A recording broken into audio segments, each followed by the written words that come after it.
একতলা থেকে 3 তলা পর্যন্ত। প্রতিটি বাড়ি ব্যবহার উপযোগিতা, কারুকাজ, রঙের ব্যবহার এবং নির্মাণ কৌশলের দিক দিয়ে অনন্য।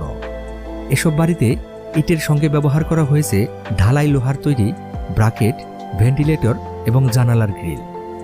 মেঝেতে রয়েছে লাল, সাদা এবং কালো মোজাইকের কারুকাজ।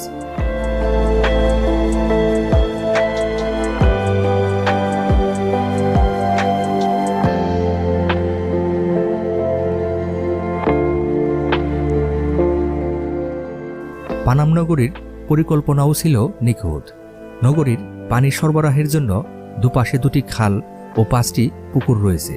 প্রায় প্রতিটি বাড়িতে আছে কুয়া।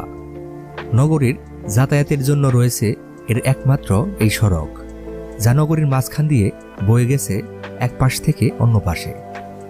মূলত পানাম ছিল বাংলার সে সময়কার ধনী